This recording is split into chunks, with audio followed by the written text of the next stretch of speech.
What up, and welcome to another episode of the unofficial podcast, the National Football League, the world-famous and critically acclaimed 5-6 Kings podcast. My name's David Breen.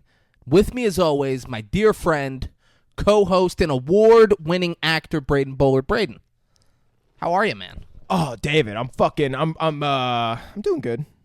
Yeah, how are you doing? That was a big build for good. Yeah, you see the change there? I'm like, maybe I don't know how I feel. Maybe I'm just like on the spectrum. I'm on the borderline, right? You're definitely on the spectrum. I don't know if I'm without a doubt you're on the spectrum. Yeah, I'm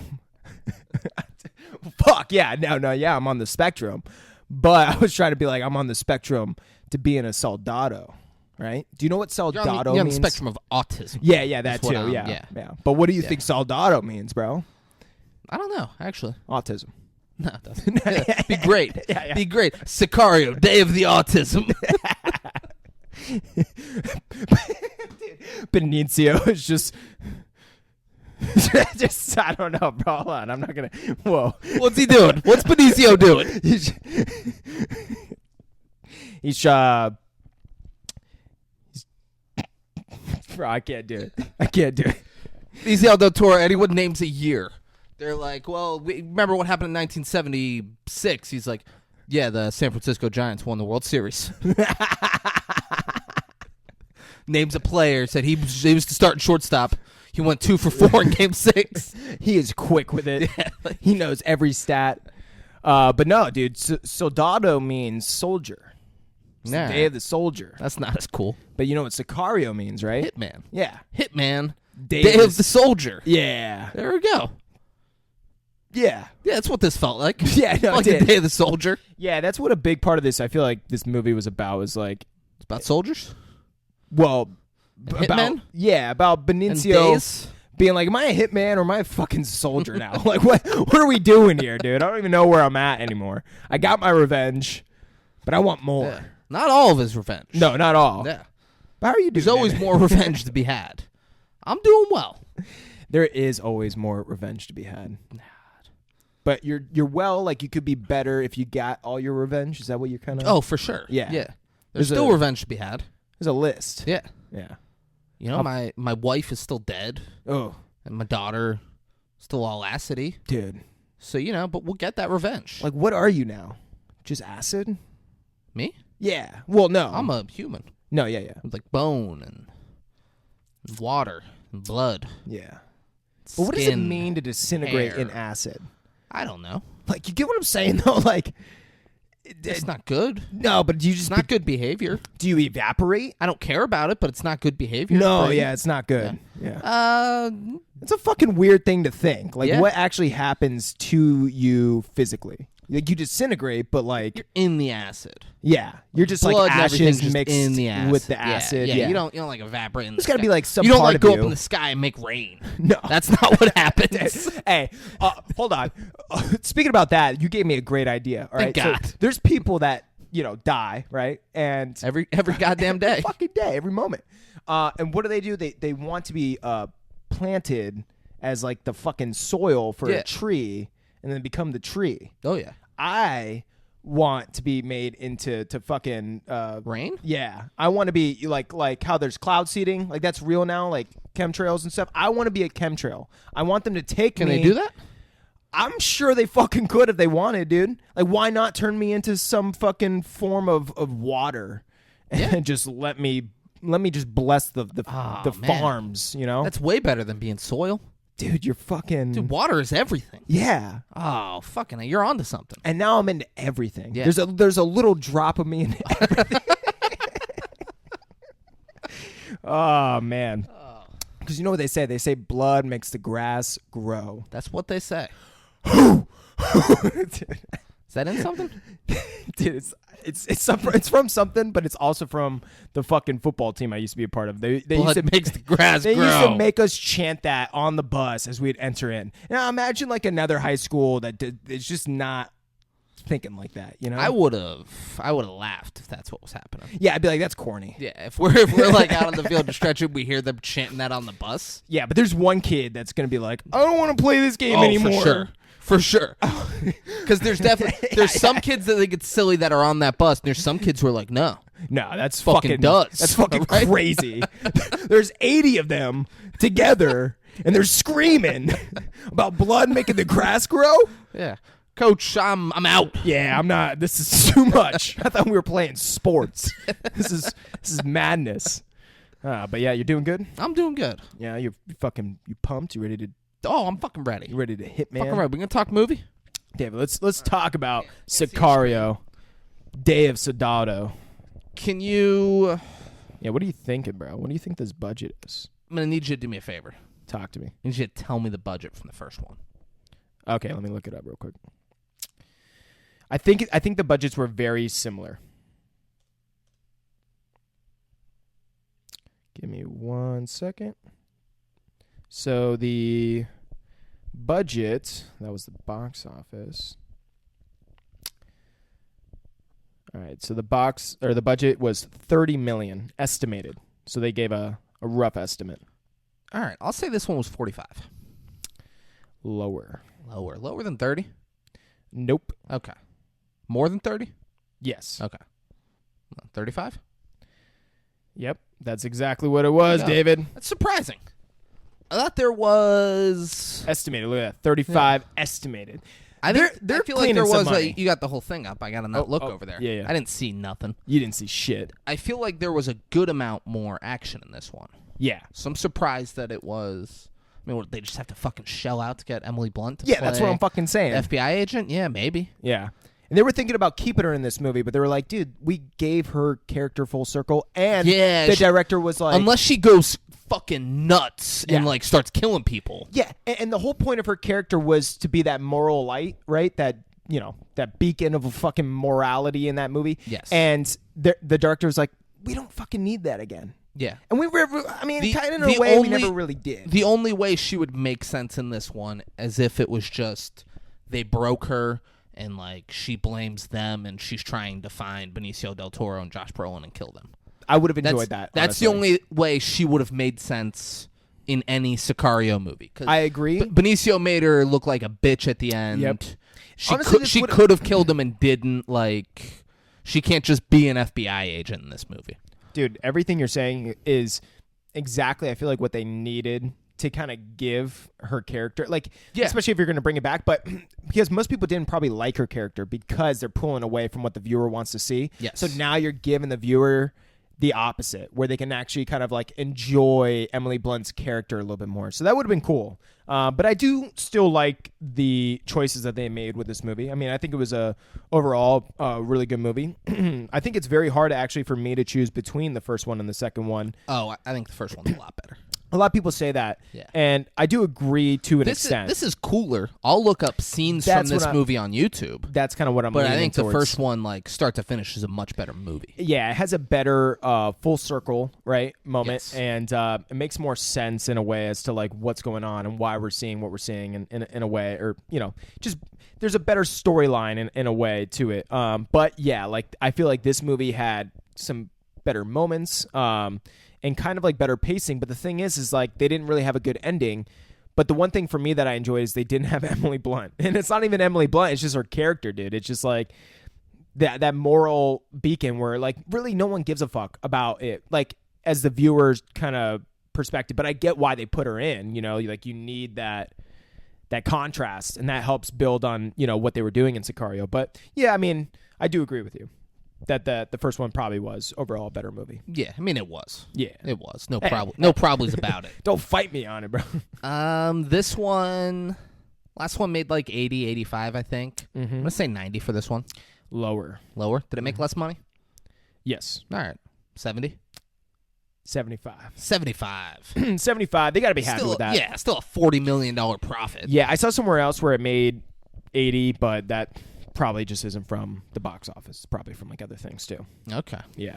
But yeah, dude, good for them. They deserve it. And my thing is for the way that they ended this movie, I just hope that they make a third one, not because that we have to like overly touch on exactly where like it, where we ended, but just in general, I felt like they just left it a little too open-ended. Like even we'll get into it, but just like all around, like a lot of the characters, I felt like they could have ended it better, where it made you feel like, oh, they're kind of doing this movie to create a third movie. That's how I felt. Even after rewatching it again, I kind of felt like, oh, they're kind of leaving it a little, like they did kind of bring it full circle, but not fully. Yeah, for sure. I get what you're saying. Yeah.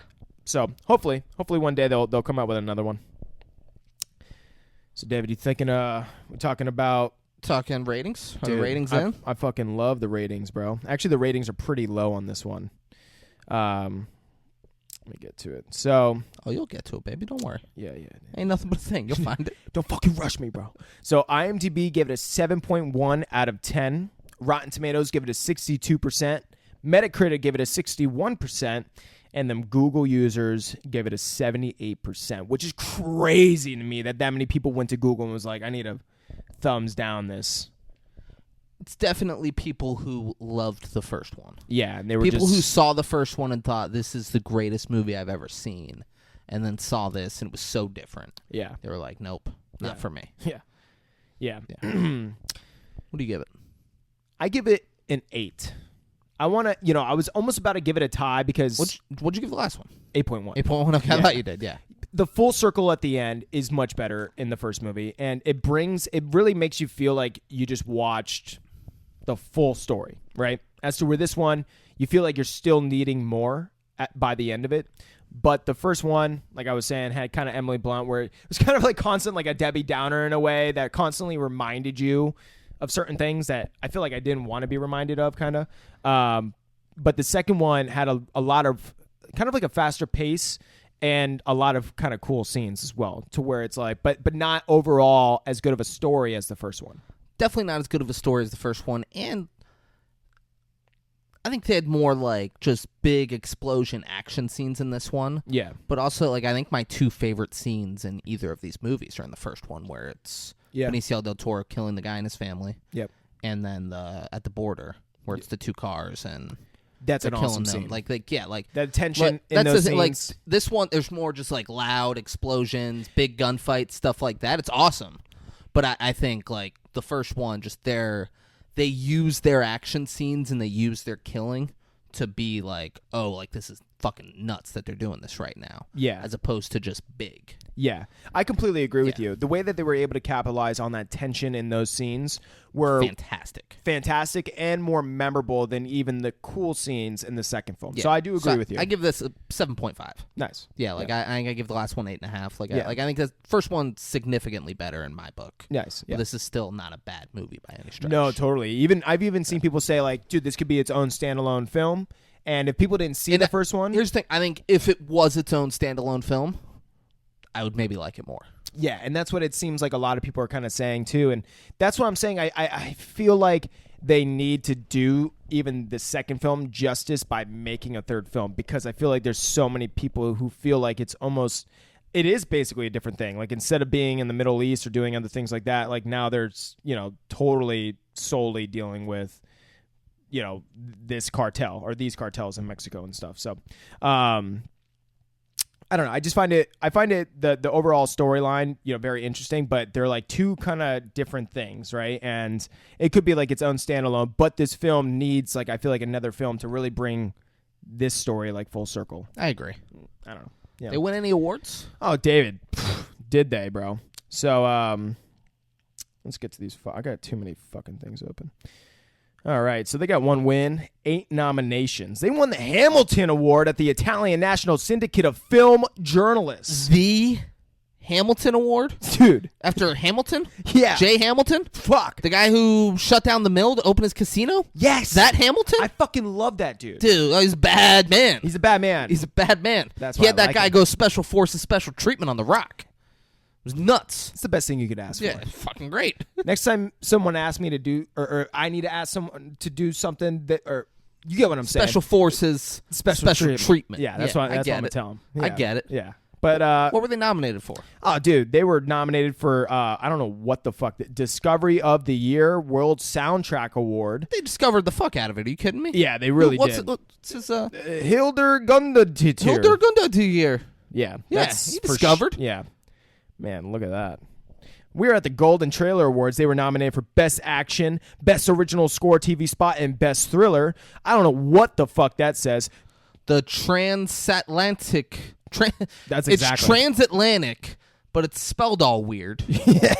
But it's absolutely transatlantic. And then it's But it's festival. a Y and a K instead of an I and a C. Yeah. Yeah, Transatlantic Festival Lauds. With a Z. Yeah. That's cool.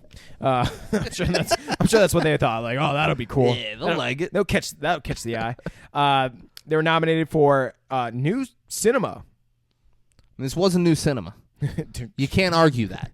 Yeah, It's fucking new. It was a sequel, but it's new. Oh, it's new. Baby. Yeah. They were nominated for Best Drama Feature, Best Cinematography, and Best Stunts at the International Motor Film Awards. And that's it, David. Because that's, I mean, we can't ask for much more than that. Yeah. Keep it fucking tight. Nice and tight. Josh Brolin loves it nice and tight. Oh, does he ever? Dude. If there's one thing I know about Josh Brolin. Yeah. Loves it nice and tight. And that's when he was going over the whole Thanos design, he was like, yeah, but it needs to be more nice and tight. Yeah, it needs to be tighter. Yeah, and that's why Thanos was so fucking, like, he was yoked, but he was shredded. Because he was tight. Yeah, exactly. Wasn't like the Hulk where he's just big and no, bulky, and no, you're like, no. oh, it's not sustainable. He's fucking just cut. Yeah. Dude. He's like, yeah, let me see some veins. Let me get some veins in those biceps. And now we're pumping. Now we're talking. Should we jump in? Should we take a break for editing purposes? Yeah, let's take a quick break. For editing purposes? For editing? Guys, but don't you go anywhere, because we got more show coming right at you. So stick around. And we're back. Fuck you, Derek Jeter. Yeah. You fucking snake. You rat fuck. Dude, so great that they were getting on the Instagram story. They're watching. Oh, Jeter? Yeah. Yeah, he'd been watching. Yeah. No, it's great. Instagram, I had never gotten this before. They told me, like, when I was doing that like before I posted the story where I called Derek Jeter a fucking snake, it said similar posts like that have been taken down. So I assume it just because it said the F word. They were like, just a heads up, this might get taken down. I hope it's that similar posts like that directed at Derek Jeter have been taken down. I hope it was the fuck Derek Jeter, like other people are calling. Guys, I encourage you. Post on your Instagram story calling Derek Jeter a fucking snake. Yeah. Let's see what happens. Sort of wave, a trend. A movement. Yeah. But that's just so great. I mean, I'm sure there's someone... I hope it's Derek Jeter, but I wouldn't be surprised if it someone was just... runs his account and they're like, damn, what's their problem? What's their beef with Derek Jeter? They probably assume, probably Red Sox fans. No, not even. Yeah, and he's probably like, I'm going to spare Derek Jeter. It's just that Derek Jeter's a fucking snake, all right? This is why he's a rat fuck. Yeah. And people need to know about it. He's a rat fuck, but he won't deal with the limelight about that. He needs to pay someone. No, he's just like, look at what a great husband and father I am. I drove a Jeep Wagoneer seemingly from the other side of the country in one night. Yeah. It was all rainy, so I just drove. Yeah, I just drove in the rain, baby. I made it home by daybreak. Yeah. It's quick. Yeah. His assistant's like, sir, there's a movement, there's a trend going on that they're saying, fuck you, Derek Jeter. He's like, I pay you to not tell me about any of that shit. All right, tell me the good stuff. Yeah, only the good stuff. All right, let's talk about this movie. All right, Sicario, guys. Sicario, Day of the Soldado. Opening, we see every year thousands of people are smuggled across the U.S.-Mexico border for profit.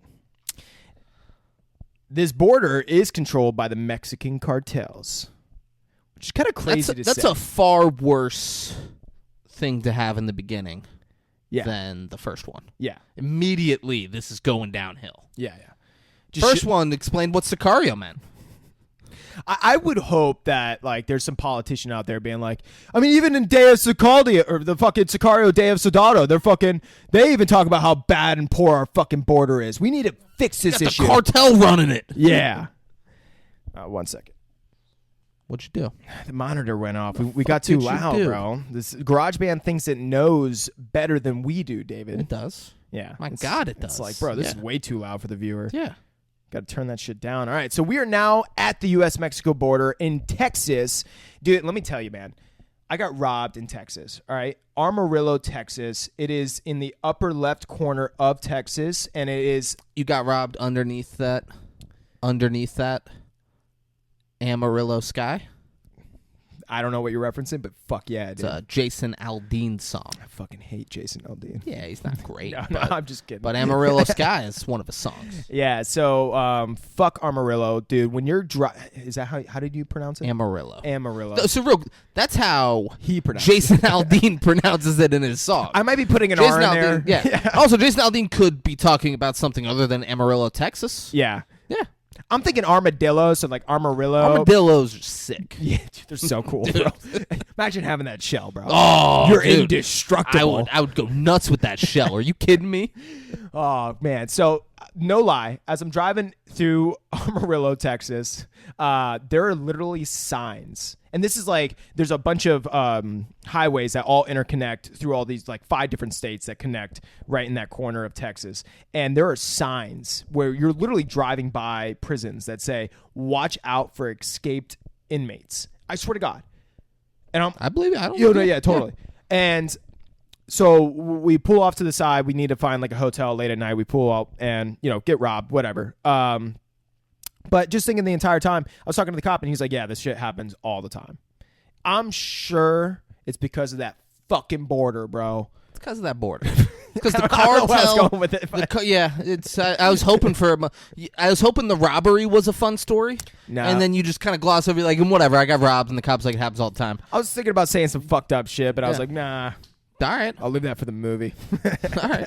All right, so yeah, we're at the Texas border. We see a helicopter in the air, and they're like, boss, we got some piggies up ahead. It's fucking late at night, and they just shine this light, and you just... Is that what No. The boss, we got some piggies. Yeah, that's what they're calling I mean, them. dude, anyone who's working the border in Texas, I'm sure speaks like that. I'm sure they're giving calls out. Because, dude, I don't know if you've seen it, but usually they use helicopters to shoot down fucking hogs and pigs. So, like, anytime there's an infestation, they use the helicopters. They go up there and they just mow them down.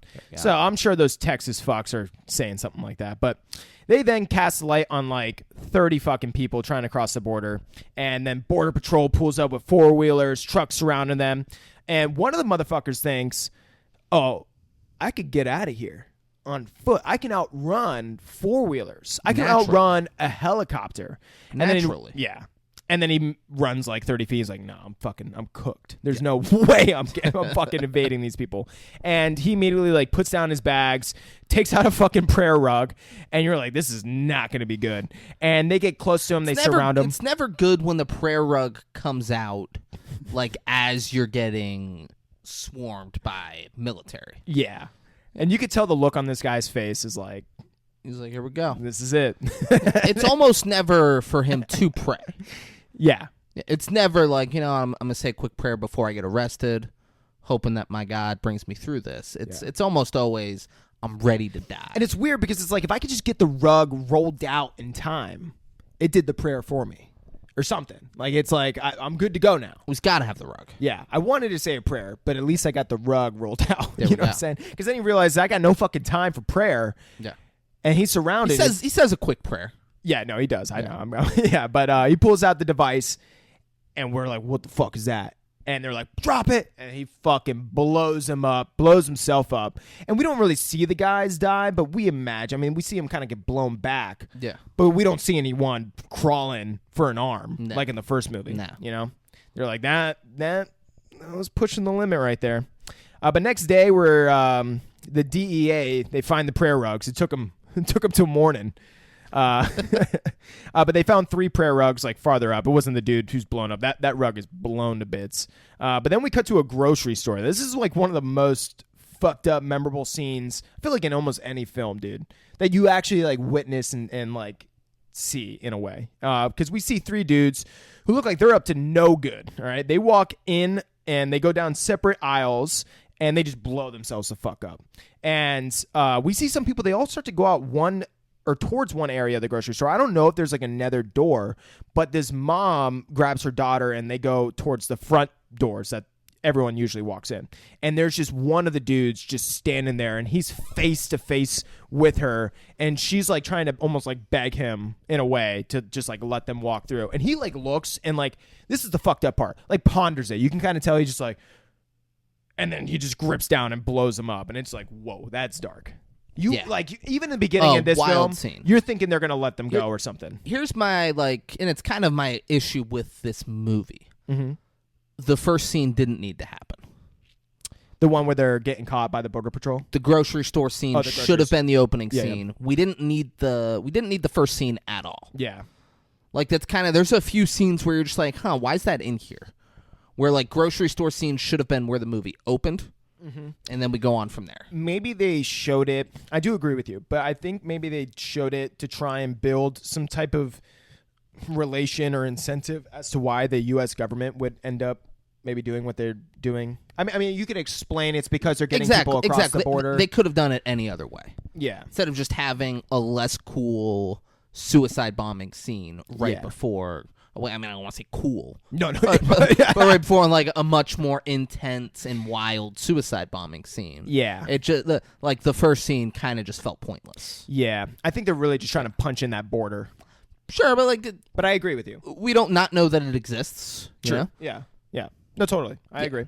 But now we got a news report about 15 people and 2 children are dead, and that it happened in Kansas City. So Kansas. Also, the shot they show in the news thing, there was way more than 15 people and 2 children in that grocery store. Yeah. And the grocery store is non-existent in the shot. Like, when the news think about when the news shows it, it is just rubble and fire. Yeah. Like there's no way anyone walked out of that grocery store for the way that they showed it afterwards. Yeah, totally, dude, totally. But dude, fuck. Imagine just choosing the wrong aisle that day. Man, you were like, or you chose the right aisle because you forgot some mayonnaise or some shit. It's like a thing. You're gonna eat mayonnaise for the rest of your fucking life. You're like, oh, the Vienna fingers. That's what saved me. Boom. I'm fucking devoted to them. My bad. What were you gonna say? You're good. Yours was better. Okay. Well, we're at the Pentagon. Or the Pentagon says that we're gonna fuck them up. We're going to fuck up the bombers. All right. They don't terrify us. We're seeing that this is the president. We come to find out afterwards. But all they did. It's not. No, that's POTUS. Secretary of Defense. No, because they refer to him as POTUS. No, it's not. He's the not. The dude with the white hair? He is the guy talking and the guy that Josh Brolin meets with later, Secretary of Defense. We never see the president in this movie. Dude, they refer to him as the POTUS. They don't. It says Secretary of Defense. She references POTUS at one point, but he's not POTUS. Secretary of Defense. Man. Yeah. Well, he's a fucking pussy. But he's like, they don't fucking terrify us. They empower us to use the full might of the U.S. military. And then we see some fucking cool-ass special forces. I mean, this is where the movie, it gets pretty fast-paced. I like it. We see the special forces dropping out of the sky and land in the Gulf of Somalia. You're like, what the fuck is going on here, dude? I like the complexity of the way that this movie shows the realism of like how complex some of these fucking issues are. You think it's all cut and dry with fucking Mexicans, but no. Somalian pirates. Yeah, okay. I was like, dude, I know there's something coming. Yeah, man, you gotta. I wish I knew the whole song that Cartman does. Yeah, it's so good, dude. I mean, dude, if you, with a yo ho ho and a yee. We'll shoot you in the face with glee. Somalian pirates. Yeah. If I could ever be someone that can convince Somalian pirates to be like, to be real pirates, and to just take your word of what to do, who to go after, that is the coolest motherfucker of all time. But we see a sniper takes out 2 guards, and they push in and just murk the fuck out of everyone room to room. I mean, this has got to be what it was like to take out, Osama bin Laden? Who was the one that was killed in action rather than hung later? Osama bin Laden. Yeah. Saddam Hussein, they hung him. Yeah. But that's what it was fucking like. And then they take one person, they hog tie him up, and they take him out. Next day, we're at Camp Lemonnier, Djibouti, because I know you guys know where that is. Djibouti. Yep. It's French. Yeah. We see Josh Brolin back with the sandals. And he wasn't wearing sandals? He's wearing Crocs. Yeah. Which I knew it was something weird. He is the only, Crocs are the biggest doofus shoes in the world. And I see Josh Brolin wearing them. I'm like, man, It's kind of cool that he's wearing Crocs. Yeah. I mean, Crocs, the sales went up after this movie for sure. They had That's to a fun fact. That's not fun fact.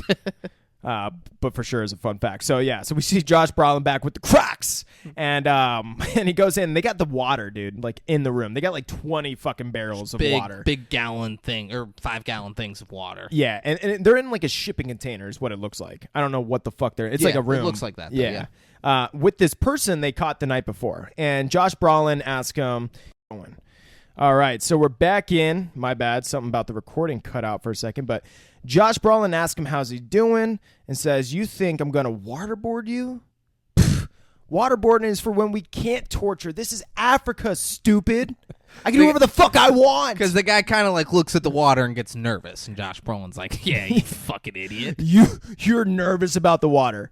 Okay, bud. But tells him he's going to answer every question he has without needing to hurt him, because if he doesn't, he's going to call in an airstrike on his house and then like turns a fucking computer around showing he's got live surveillance of his fucking home.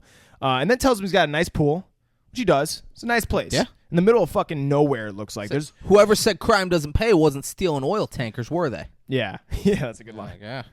No, they weren't.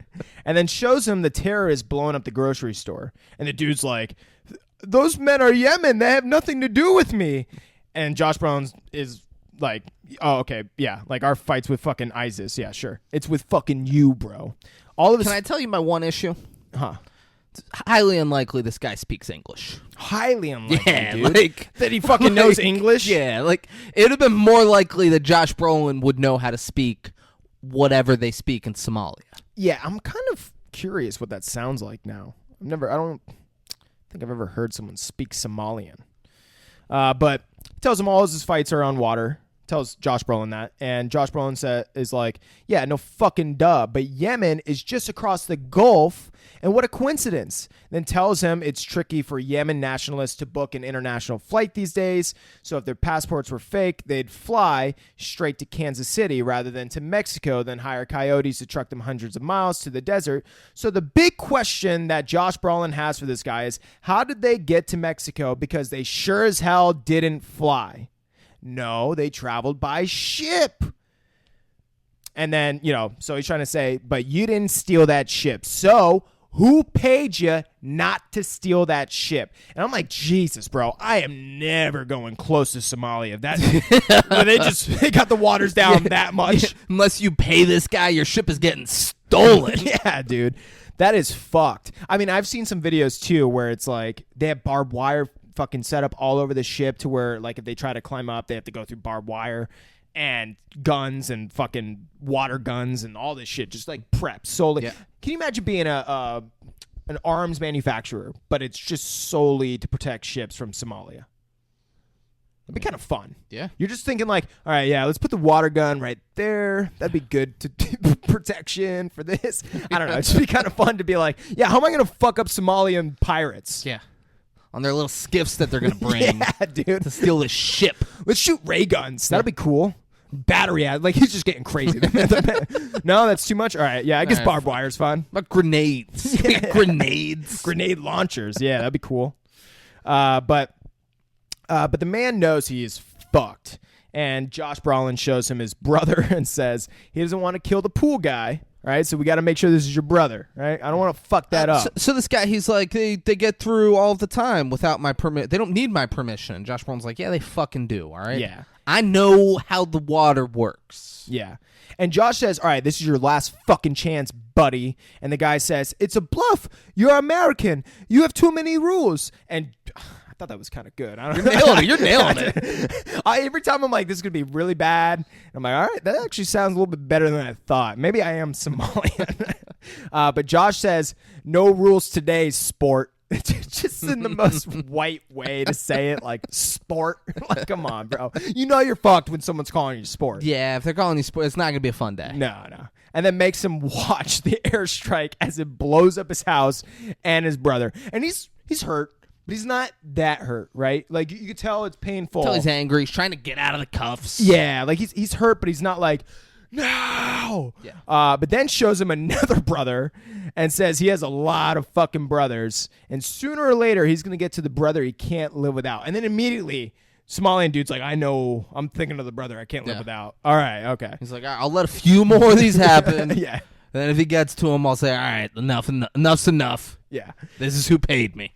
So Josh Brolin is now in a meeting and says it's no surprise the money came from Qasi al-Ray's camp, but the ship, on the other hand, is registered to the Mexican holding company Grupo Duro.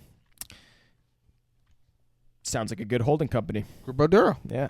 One guy says, smuggling terrorists seems pretty short-sighted to me. Borders are going to tighten like a vice now. And then Josh Brolin asks him, you know what happened to the price of cocaine after 9/11? Ken? Dumb fucking name, Ken.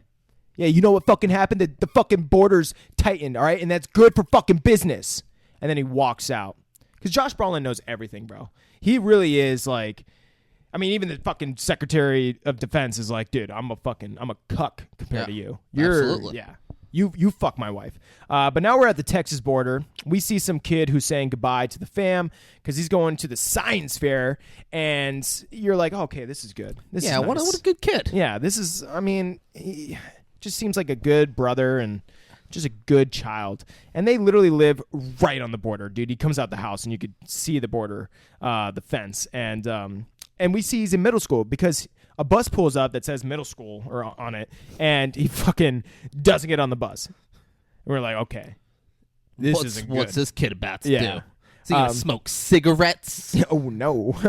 And then he gets picked up in a car and is now smoking weed with some fucking guy on the border on a much river. older dude. Yeah. Guy's like 22 years old. At least. And he's showing him people across the border, and the older guy yells at one of them and says, show me your cousin, and they yell, fuck you, trying to be like, I'm going to fuck your cousin, which is funny. It's like, this doesn't even fucking know the dude. But then a cop rolls by, and the guy tells the middle schooler, you can name your price for trafficking people across the border, and says, this is the border, the Matamoros cartel pay people well to work it and start, making an earning with me, and then calls him his cousin. So we find out, oh, that's his fucking younger cousin who's in middle school. It's fucking crazy. You'd be like, hey, 14-year-old, why don't you come work with me? Zach, if you ever want to do some illegal shit with me, just give your Uncle Dave a call. Yeah, and then tells him to make some real motherfucking money, yo. Yeah. And like, quit being a limp dick little bitch. Yeah. Come earn some real money. And then hands him like a fucking $20 bill or something and says, it's yours.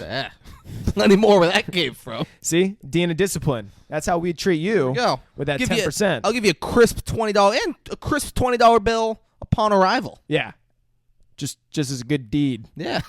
The middle schooler's like, oh my God, what do I have to do? Now we're in a car with Josh Brolin and Catherine Keener, or also known as Trish from 40-Year-Old Virgin. She's also the mom from Get Out. They replaced Get Out with the mom from Get Out. She's the one who was get outing everybody. She's fantastic, bro. Yeah. In that movie, she was, I would say, great. I think she's fine in anything I've ever seen her in. Yeah. I don't think nothing she ever did I thought was fantastic. I thought Get Out was pretty good, but yeah, I agree. Yeah. But she tells him to invest in sunscreen, which, fuck you, Trish. Yeah. What kind of sunscreen? There's all different types. Go to war in Poland so I don't have to. Yeah. That's what he said. He didn't say Poland, but he said, so why don't you guys go to war somewhere I don't have to wear sunscreen? Yeah, exactly. And she feels so shitty. You could just tell that morally hit her in the gut. He says, exactly. Because we like picking on third world countries. Yeah. Josh Brolin, all right? She shut the fuck up so quick when he said that. But he asked if DOJ got an idea on those suicide bombers, and she says, not yet. And he says, yeah, might want to get on that, Trish. Fuck. And so she says there's proof the Reyes cartel helped one of them get to the border, so we know enough to move forward. They go in and talk to what I thought was the president, but is the U.S. secretary and some other high-ranking officials, and they ask Josh, what do the cartels move across the border the most these days? And Josh said, used to be coke, but now it's people. And they don't have to cultivate, and if they don't cross, they can pay to cross again, just talking about how much they can make literally 3 times the price moving people across than a kilo of cocaine. Then the U.S. Secretary asked him how he would define terrorism. And Josh Brolin says, I think that's your job, bucko. It doesn't say bucko, but, would have been good. And the president or fucking U.S. Secretary says, the current definition is any individual or group that uses violence to achieve a political goal, which I'm like, fuck, dude, everyone's a terrorist then. Like everyone is a fucking terrorist. And that the drug cartels now fit that definition. They tell him next week the drug cartels will make their terrorist lists, and the U.S. Secretary, the Secretary of Defense says, you can understand how that will expand our ability to combat them. And they tell them that the cartels are stable, but it's easier to fight them if they're fighting each other. And that's got to be like any war, It's just like, yeah, get them to go against each other. And the Secretary of Defense, he explains how, how last time you were interrogating the cartel guy and Benicio del Toro raped him. Well, since they're a terrorist group, we can have people gang rape these guys. We bring them in to interrogate them. We can have 12 guys just run a train on them. It's going to be nuts, Josh Brolin. And I want you to record Josh Brolin's like, I don't want to do all that. You need to record it, Josh. That was more of a thing that we just did. That was more of a one-time deal, the whole rape. Yeah, it's for Secretary of Defense stuff. Yeah, I need it for personal reasons. Just stuff, It's how we win the war. Yeah, but keep your Crocs on. I need your Crocs firmly in the shot, all right? God, I love those fucking Crocs. So Josh Brolin says, I'll do whatever you need. Just point the way. So fucking crazy. But they ask what he thinks, and he tells them, just don't kill the leader. It'll only end the war and create 50 new cartels. So they got to keep that motherfucker alive. Josh Brolin asks if the leader of the cartel has any family, any kids, and finds out he has a 16-year-old daughter. And Josh says, if you want to start a war, kidnap a prince, the king will start it for you. And I'm like, damn, fucking wisdom. Esoteric shit. Even though it's pretty straightforward. The president says you did this shit, or the fucking Secretary of Defense says you did this shit in the Middle East. You think those tactics will work here?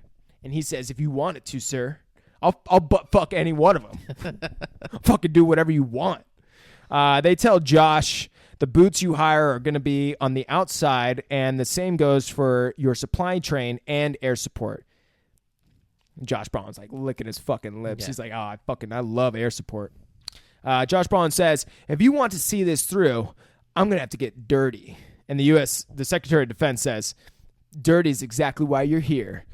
But also the videos of you butt fucking these people. It's like those videos are like, you don't get paid unless I see those videos. And Josh is like, well, yeah, that's what I'm talking about. Dirty. Yeah. Yeah. Okay, cool. And they're like, yeah, okay, good.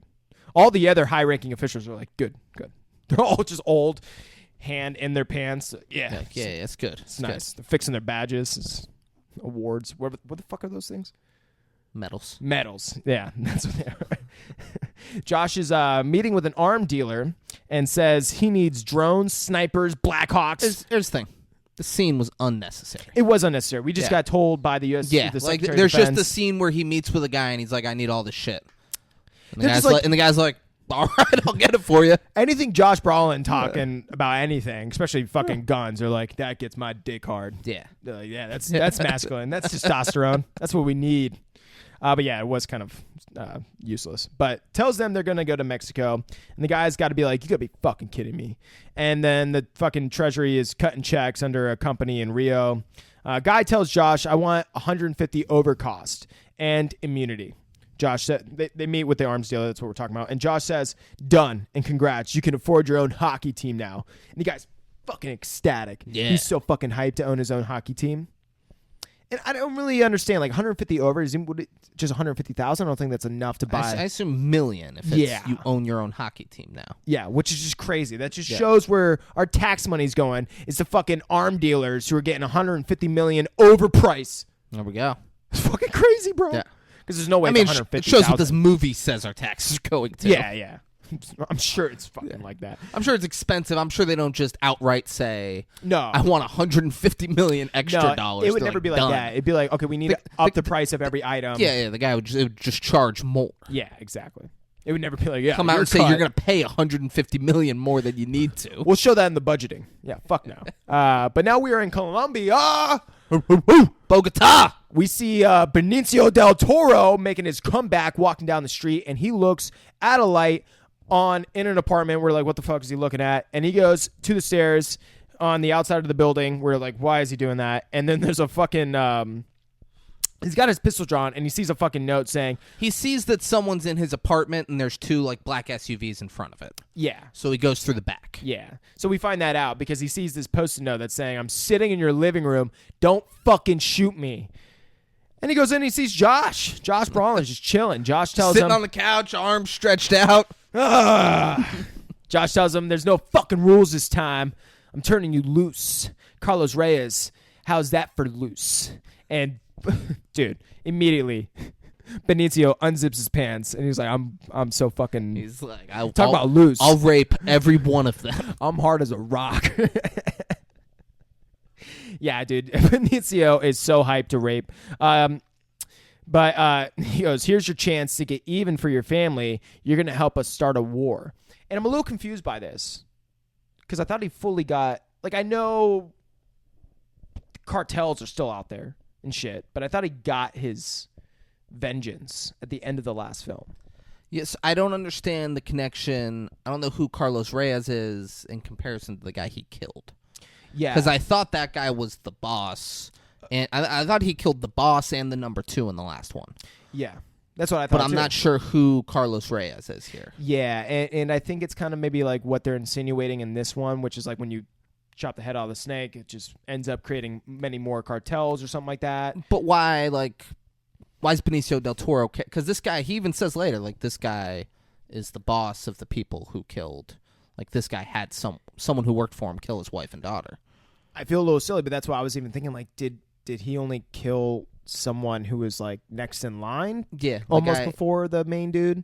Yeah. But no, because he even says that guy's the top boss. Yeah, and he looked him in the face and was like, you killed my fucking... Yeah, I think it's just being like, he still has something towards the cartels in general, maybe, you know, because he used to do work. No, he blames Carlos Reyes and says Carlos Reyes specifically did it. So I don't understand, like, the... Oh, because the other dude made the hit. No, Carlos Reyes didn't do it. Carlos Reyes is the guy they're after in this one. Yeah. And later he says that someone who works for Carlos Reyes killed his family. Yeah, see, that's so... So it's very, like, I don't understand who the boss is in the cartel. Maybe he's the new boss. I don't know. No, because he said worked for Carlos Reyes. Yeah. And did it, yeah. Yeah. Don't voice your confusion and then try to make make-believe scenarios that would clear it up. You said you were confused as well. No, yeah. Don't then try to be like, well, this could be it, actually. Like, yeah, well, maybe. No, I think they just fucked up. I think they were like, well, we need a reason Benicio del Toro wants to keep killing people. Yeah. They're like, Carlos Reyes is the boss, too. Maybe it's just like a trickle effect down the line where it's like that dude told that dude to tell that dude to kill him. And made it seem like the guy he killed last time was the boss. Yeah. But he wasn't the one that did it. He just called the hit. Carlos Reyes is the boss now, and, like, I don't... Yeah. No, I agree. It is a little weird for that. But Benicio then says, with who? And Josh says, with everyone. And Benicio's like, I'm fucking everyone? Dude, I'm so down. So next day, we see a group of men get into a car, and as they pull out, a van blocks them and just starts shooting them up. One dude gets out and is fucking running, and we see they come out with masks and shoots that dude in the leg. So now he can't fucking move. And the guy walks up, takes off his mask, and it's fucking Benicio. Before he does that, he tosses the guy's glasses. Oh, yeah. Put them on. Yeah, exactly. So he can get a good look to see who the fuck it is. And it's him. And then he just fucking adios and with a pistol. Happy trigger finger. Yeah, you can't see on the. You got to watch the video for this. He holds the gun, and then with a finger on his other hand, he just hits the trigger a bunch. Yeah, I've never seen someone kill someone like that. It's probably hard to be accurate like that. Yeah, I mean, he's close enough though. Yeah, it's a big fat guy on the ground not moving. And Benicio knows what he's doing. He's hitting him. Yeah, he's a hitman. Yeah. We see, and this is like the real time we see him actually do a hitman shit, not like soldier shit. Yeah, you know. Oh yeah.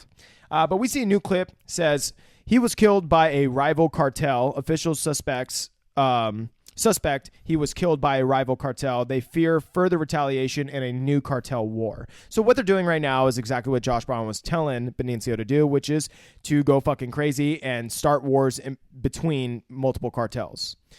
We see Four-Eyed Dude.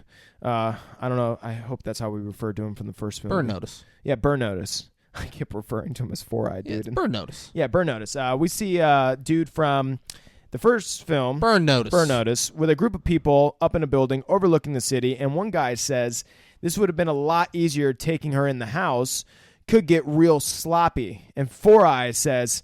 Burn Notice? Yeah, Burn Notice says, sloppy good. I fucking like it all nice and sloppy. The sloppier, the better. And then makes it look like the cartels did it because they're so fucking sloppy, right? So he likes it sloppy. Yeah. Yeah.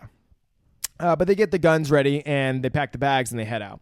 We are now in a schoolyard that looks fucking preppy as shit, and two girls get into a fight. One girl beats the shit out of another girl and calls her a fucking bitch, and she's all bloodied up.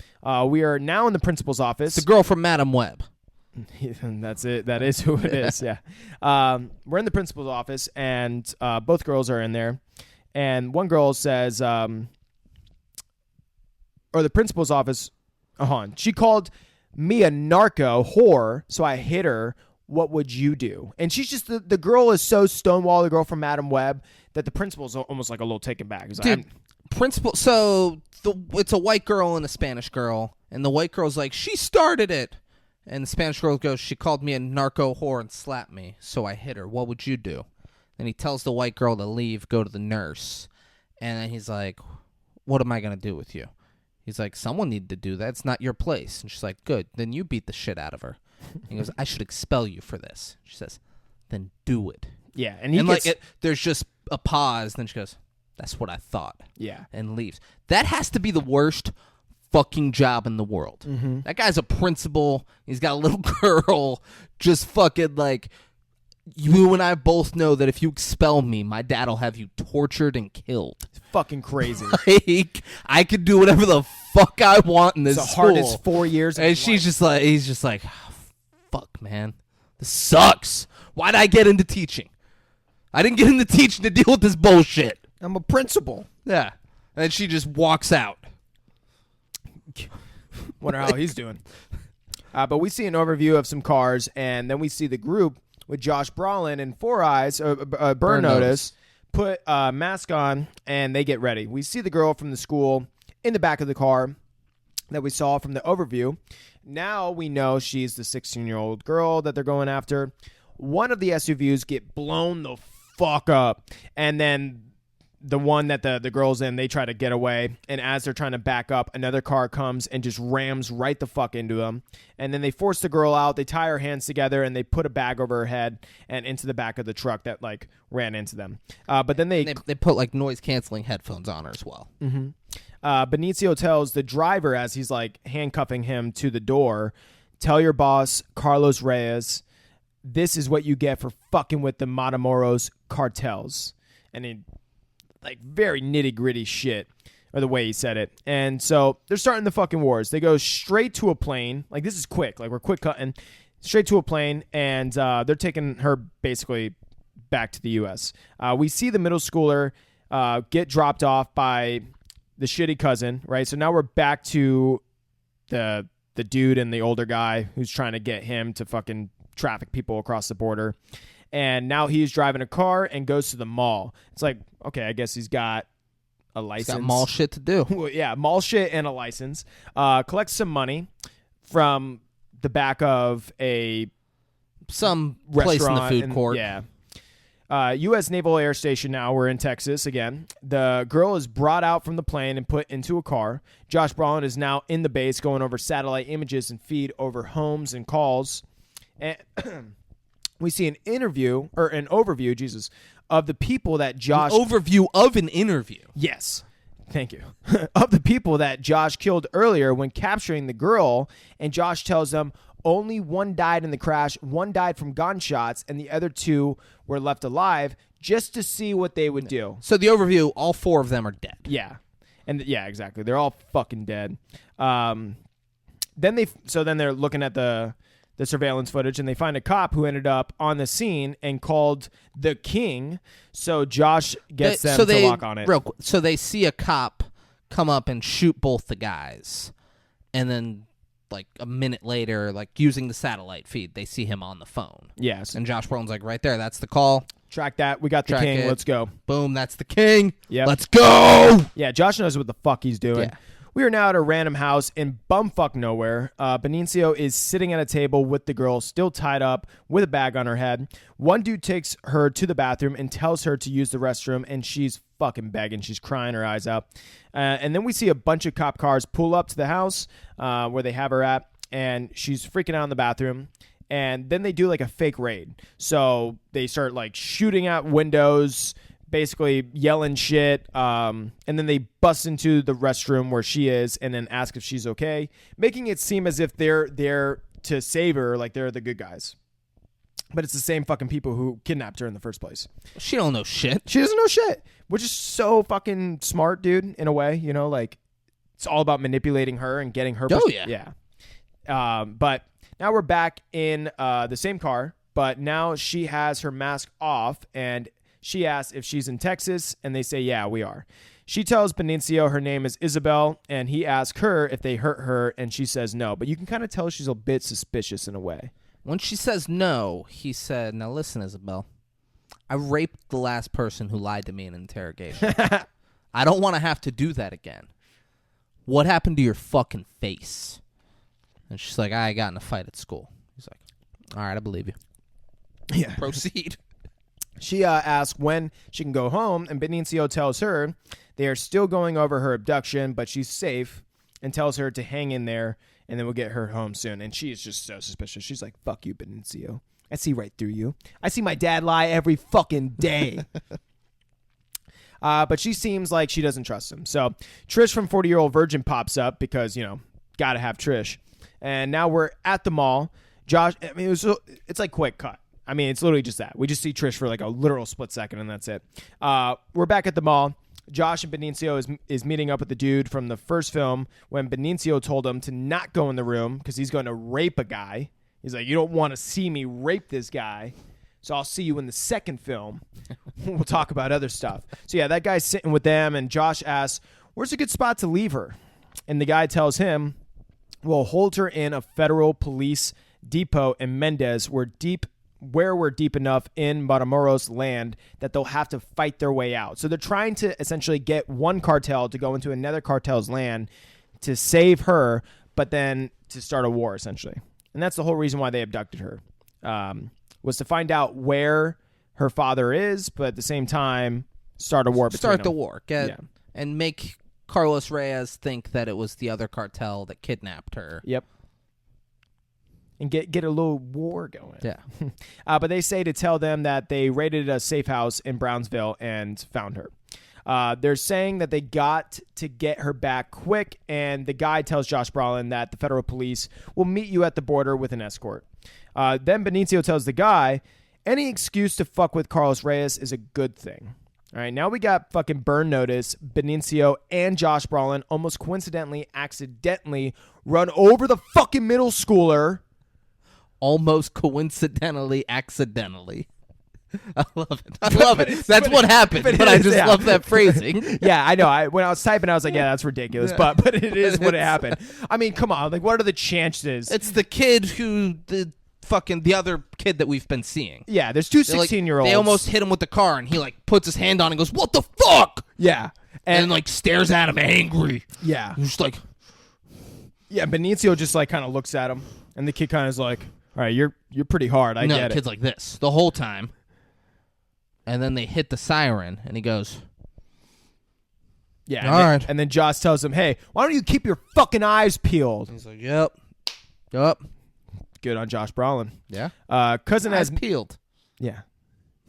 Eyes peeled. I'm peeling. Cousin has middle schooler... shitbag cousin is what I'm going to start referring to him as, because that's what he is. He's a shitbag cousin. Has his fucking cousin, middle schooler. I'm going to start calling him Young Buck, right? So Call him whatever the fuck you want. that's man. Young Buck, right? All right. He's Young Buck, all right? 16-year-old dude who's trafficking people across the border. He's Young Buck. His older fucking cousin is shitbag cousin. We got that straight, all right? So shitbag cousin has Young Buck in the car, and as they cross the border, middle schooler fucking Young Buck says, "We have a problem. I have to be home before dawn or my dad will be mad." He goes, no, fuck you. Yeah. Shut the fuck up with that. You got a new daddy. I'm your daddy now. Right. You want to be a man, right? Huh? You want to be a man? Yeah. So they go to a spot where they are trafficking people, and shitbag cousin brings Young Buck to a guy who seems to be running the joint.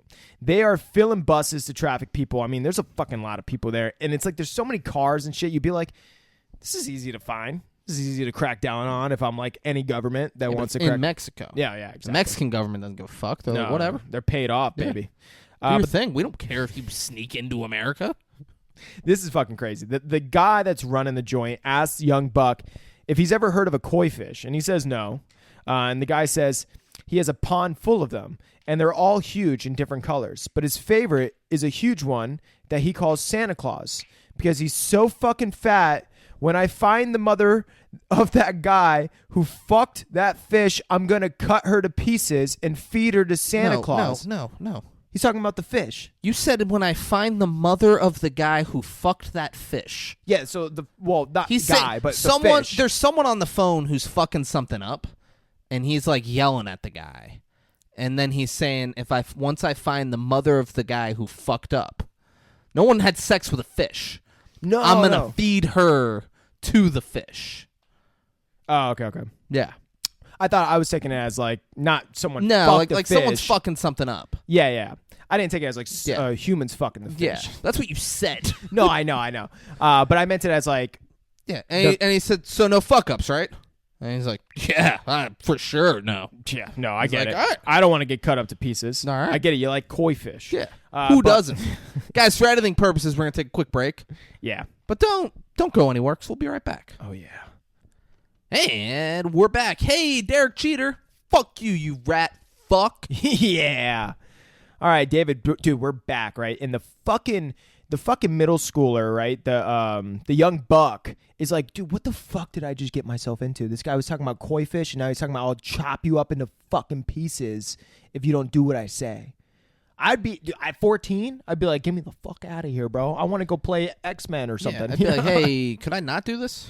Yeah, dude. So when the guy's like, so no fuck ups, right? I'd be like, am I allowed to just not be a part of this starting now? Yeah, and the fact that he didn't do any of that for some reason makes the dude who's ahead of this operation be like, I knew I could trust you. Yeah. Hey, Trustworthy. You're gonna make more money than your father does in a whole year. How about that?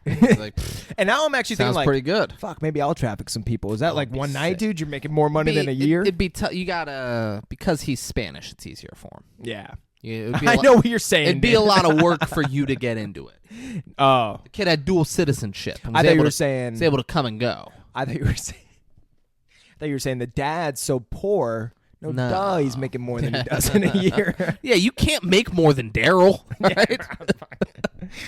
Dude, that's a lot of work, bro. But we see Benicio visit the girl, right, and tells her, we're turning you over to the Mexican army. They'll give you to your father. And, I mean, she's kind of like believing him. Not believing him, but she's like leaning. She's starting to like him a little bit more. You start to build that over the course of the film. They build a little relationship, but they get all geared up. And they roll out in 3 army vehicles and meet up with 7 Mexican police vehicles, and they move in formation. They also have a drone above them keeping surveillance. And that's like why this movie, there's a lot of fast-paced aspects and like where you could see where that part of that budget actually went to this film. There's a lot more of shit like that kind of being shown. I will say this was comparable to their scene in the first, not comparable in the same context of what I'm meaning, like, but like, if I had to compare one car scene to the one in the first film where they're driving throughout Mexico, I'd be like, this is close to that in a way because they're kind of driving through the sand and everything like that. And the suspense and the intensity that they build up while they're driving is really what I'm saying is comparable. So But the girl tells him that you're soldiers, not police, and Josh tells her to shut the fuck up and be grateful. But they are now off-road, and Josh is not liking this. He's like, dude, I can barely see. I need comms. What do you guys see up ahead? And then like they keep having someone who can see through the drone that's above them saying like, oh, you're all clear, you're good. But Josh keeps getting more anxious and keeps asking for more comms. And then the Mexican police just turns around in the fucking turret on the back of the truck and just starts shooting at him. And luckily they're in military vehicles to where it's like bulletproof. Because we see it just, they start getting lit the fuck up. They all come to like a halt. They get out of their cars and they just immediately start getting into a gunfight. But they're surrounded. So after watching this scene, I was like, damn, I'm surprised that they weren't more killed. Yeah, more fucked up from the people behind them, because they kill the people in front of them like bop, bop, bop, quick. And then they go to turn around and these other dudes are like got their guns drawn at them, and now they're in a standoff, which is kind of cool. This is like a pretty cool, intense fucking standoff. But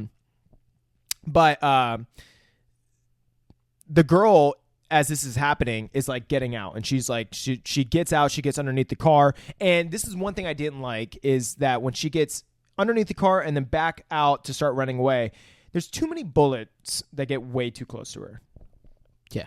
I'm like, no. That means they're aiming at the girl, and they would have shot her if that's the case. Like, there's no way. Like, these people are all within 100 feet of each other. Like, it's even 100 feet is too far in an aspect. They're cars away from each other. You know what I'm saying? So, for her to it just says that it was a direction thing that I just wouldn't have chosen. I've been like, no, just no bullets. Well, just let her run. Better if she just ran off. Yeah, it's so much better. Yeah. But they try to tell the other guys to like calm down. Benicio's trying to talk to him in Spanish to basically put their guns down. And one dude fucking just shoots, right? It's like, what's that fucking famous standoff that caused like the fucking Civil War or whatever, where the one shot heard around the world? It's kind of like a thing like that. No? Nah, no idea. You ask me history questions. I got nothing. I got nothing, man. Yeah, that. But that's basically what it is. It was like a long standoff, fucking huge suspense, and one dude just accidentally shoots. Who? Four Eyes? Fucking Burn notice. And he eats it straight to the chest. Luckily, he was wearing a bulletproof vest. But then, dude, Josh Brolin, Benicio, and the other guys, they take the rest of them the fuck out. Even ones that were like injured on the ground, they're like, I have nothing to do with this. They just murk them. And then they realize that the girl is gone. So Josh Brolin pulls them all together and tells them, new mission. And he's trying to say that they're going to go after the girl, but Benicio stops him.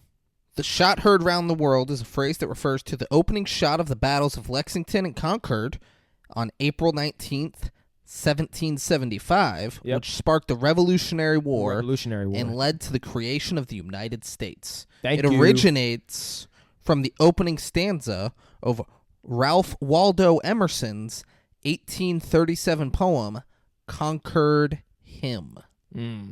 Nice. Look at that little history lesson. Oh, yeah. I don't think I'll remember that. No, but I remember vaguely about it. There we go. Yeah. But they find out the girl ran off, and Benicio tells them he's going to go by himself to go retrieve her, and Josh tells the rest of them, we got company 3 clicks out coming from the south. So then we see a guy drop a body and an RPG. So we see, okay, so one thing I did forget to say is when they were driving, one of the cars got like blown the fuck up, and we're like, where the fuck did that come? I almost thought at first like, oh dude, did the drone find out it was the police? Before I rewatched this again, like as I was watching, I was like, oh, is that the drone? And the drone just shot these police fucking cars or something? And then it's like, no. We come to find out it was this fucking random ass dude way off to the side with an RPG just waiting for them to get there. So then I was even wondering, like, he must have known the setup from the police to go and set them up in a way and try to, like, what, kill all of them and go then take the girl? Yeah. That's a crazy thing to be like, yeah, we're going to send one dude with an RPG to go take out 7 vehicles? No, so the Mexican police were not on Josh Brolin and Benicio del Toro's side. No, I know. Yeah. But didn't that guy shoot the police cars with an RPG? No, he shot. There were 3 military vehicles. He shot the front military vehicle. Okay. Yeah. I thought one of the police cars got shot for some reason. My bad. I was thinking like, oh, it's a setup on a setup on a setup. No. But yeah, so we see that guy. He gets back into his truck and he drives off. We're like, oh, what's that? What's that dude's fucking deal? We see Josh tell Benicio to give them the signal to come grab him, and then we see the girl walking. He hands him like a tracker. Yeah. And says just start it. Yeah. Get the signal. I don't know what it is. I don't know how. But he's like, send the signal and we'll come get you. But we see her walking by herself. And then Burn Notice says they have police approaching their 6 fast. Josh grabs the phone and tells air control or whatever that they need a lane clear at the border. No BS. Anybody get in our way, we drive right through them. And he's about that business. He's been about that business. I love Josh Brolin in this film. Until he dies, he puts it down in West Palm. Yeah. The police get behind. Dude, I got into an argument with Dyro yesterday about putting it down in West Palm. Yeah, dog. Basically, I was like, bro, this is the city of the gangsters and the thugs, and he was trying to be like, no, it's these other places or these other people. I'm like, no.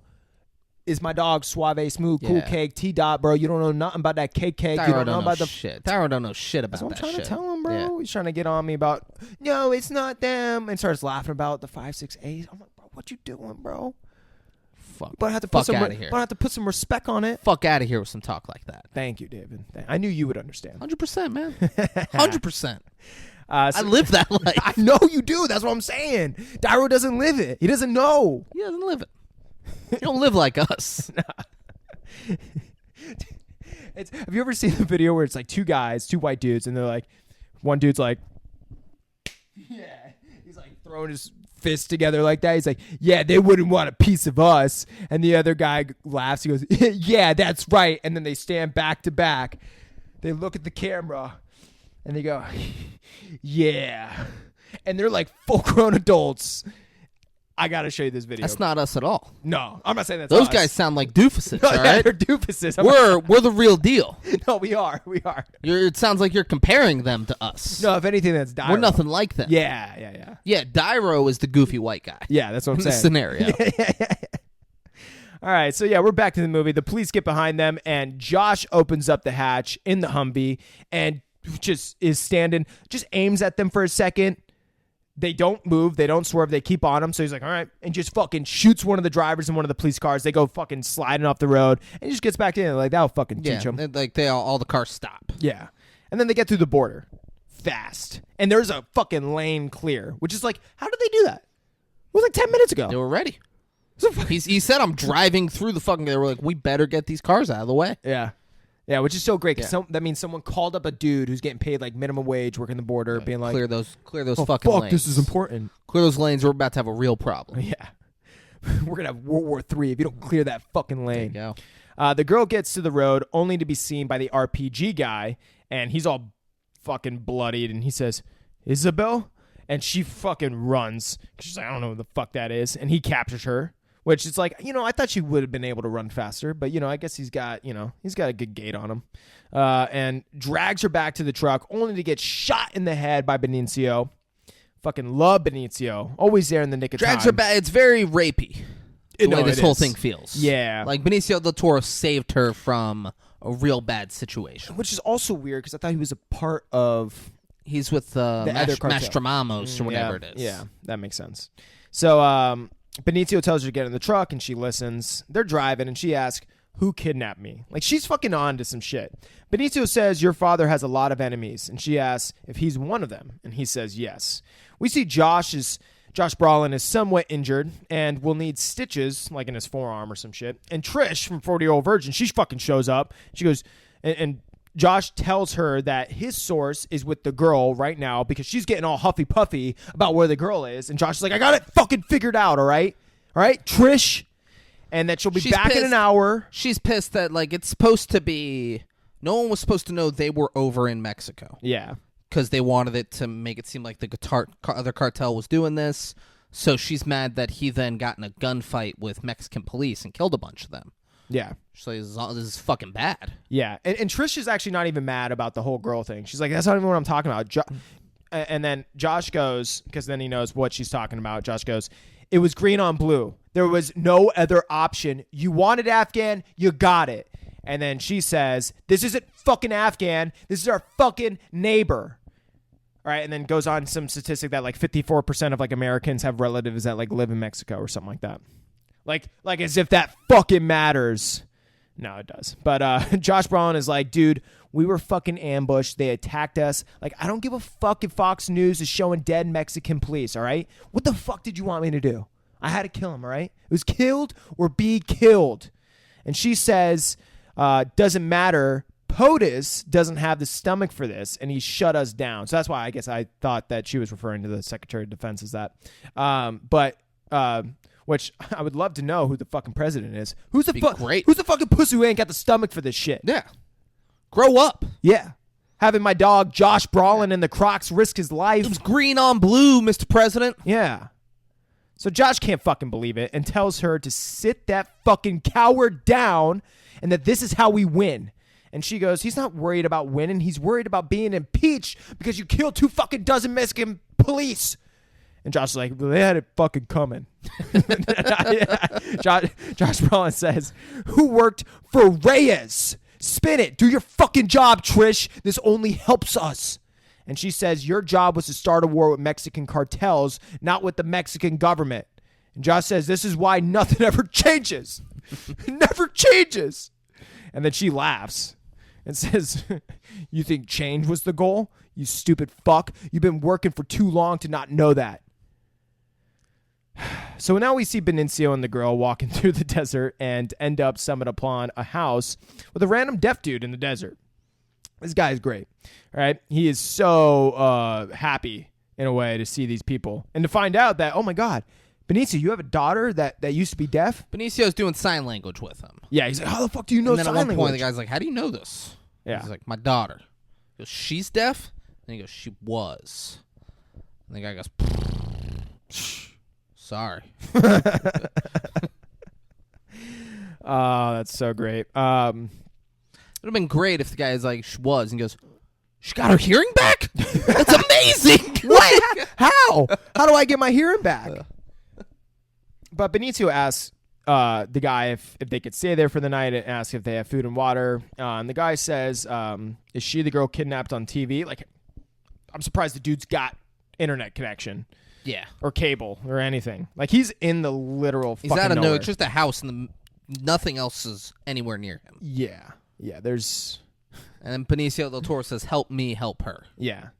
And I says, all right, come on in. Yeah. So, yeah, he lets him into the place. Secretary of Defense, now we're back into this room where they're having like a video call with the Secretary of Defense, and he asked them why they didn't hold her someplace in Mexico. And Burn Notice says, because we don't have the infrastructure for that mission security, that would be almost impossible. So then he asked, he's like, I'm not talking to you, Four Eyes. And he's, I would actually, in that, I get it, he's Burn Notice, but I wish he would have said Four Eyes. That Secretary of Defense called him Four Eyes. But it says, I'm talking to Josh Brolin. And then Josh Brolin's like, dude, it says the exact same thing. We don't have the infrastructure for that mission security. Would be almost impossible. So then the Secretary of Defense is like, this girl saw everything right, and Josh is like, no, we shielded her. We bagged her. Like, she doesn't know shit. She doesn't see shit. Because he's, like, worried that, I don't know. I think he's worried for POTUS. Like, this guy seems more worried for POTUS in the way that they were talking about before than, I don't know, anything else, I feel like. But the Secretary of Defense is getting them on about the 25 cops they killed, and Josh is like, oh, the ones that fucking attacked us? Like, dude, what do you want from us, bro? You want me dead instead? But Secretary of Defense then begins asking where she is and exact location, and then tells Burn Notice to answer this one. Yeah, this time Four Eyes. And he says, we don't know her whereabouts, sir, but he has a beacon. He'll activate it as soon as he gets close to the border. So then Secretary of Defense tells them if they can make it to the border, which is a chance they cannot take. And then Trish from 40-Year-Old Virgin, you fucking handle it from here. And then he ends the call. So now Trish is in charge, and she tells Josh Brolin and Burn Notice that they can't have that girl fall into the wrong hands and that they better retrieve her in spotless fashion, right? That's going to come up later. Spotless. She tells them that the bomber's ID were U.S. citizens and that it changes the narrative. And Josh is like, that doesn't change shit. They were kind of like yelling back and forth because they're trying to make it seem a certain way to everyone else, right? That's the whole point of trying to get the Mexican cartels to fight each other rather than with the Mexican government, because they're trying to be able to keep this going and start that war. But instead, it's going to be like, no, we're going to get called off because we're creating all this really bad news that's going to, like, in turn fuck us over. So Benicio and the girl are eating at a deaf man's place. Hold on. So by spotless, she made it clear she wants Josh Brolin to kill the girl and Benicio del Toro. And he was like, I can't do that to him. Yeah. And she was like, I could throw a stick across the border and hit a dozen grieving fathers. Go find another one. It's fucking crazy. Yeah. Fuck you, Trish. But now Benicio and the girl are eating at the deaf man's place, and Josh Brolin calls him and tells him that they want to cut ties, and then he has to get rid of her, and Benicio says he can't do that. Help me get her across, and we can decide what to do with her. If she stays here, she will be killed. Help me get her across. And they're kind of going back and forth like that. That's the summary of it. Josh Brolin says he can't help him do that, and Benicio says you got to do what you got to do, and that they'll figure it out. So we see the girl come outside where Benicio is, and he tells her, we got to go get you north, and he goes inside to look over a map. So now we are where Young Buck is, where we see the bus, and the shitty older cousin, shitbag cousin, tells Young Buck how to use the tracking phone device thing, whatever he gives him, that like shows the path that he's on. It shows like his location to kind of like help him navigate to where he's supposed to go. And then tells them they're sheep, treat them like it. So he's helping Mexicans get across the border. He's the coyote. He's leading a pack of Mexicans out of Mexico into the U.S. Mm-hmm. So we see Young Buck transporting families across a cold river, yelling, "Vámonos!" Then they stay hidden in a bush while Border Patrol like flies over them. Seems kind of fun. It does. Right? Like sneaking around like Seems that. like playing Manhunt. Yeah, no, seriously. I would fucking, I'd be like, bro, I'll pay for this. let me get this experience, cartel. I just don't want to get shot or blown up. But he gets them to where they need to go, and that is in the back of a box truck. So they get to where they're supposed to be, and there's like a few different people.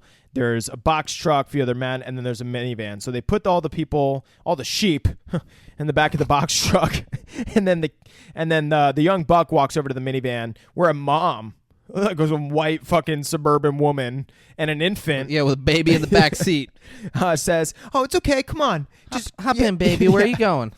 He gets in and she gives him money and says, "All right, show me a job that pays better and I'll do it.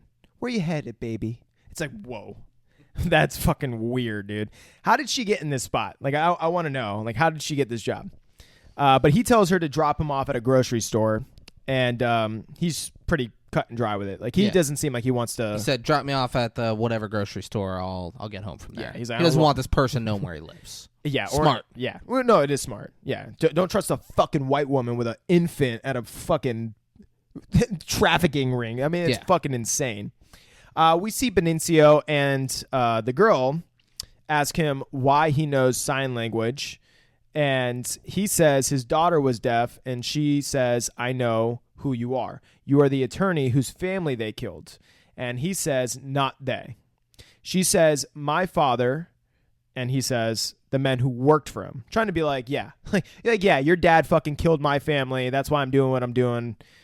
But he's so honest and sincere in a way to where she doesn't take it like, oh, now that I know that you're going to kill me. No, it's like, I trust you even more, which is like a cool dynamic that I actually like the way that they acted, as well as the directing and the script writing. And she knows if he wanted to kill her, he would have by now. Yeah, exactly. Yeah. And so I do feel like this actress has done a good job with like the subtleties of showing like when she doesn't trust him and when she does and stuff. Because it's not said, right? It's only kind of shown with like her expressions. But she asks why, and he says to send a message, and that he'll always be a message. But now that message is different. I'm like, I like when messages are different. She asks if the border is hard to cross, and he's like, it could be for you.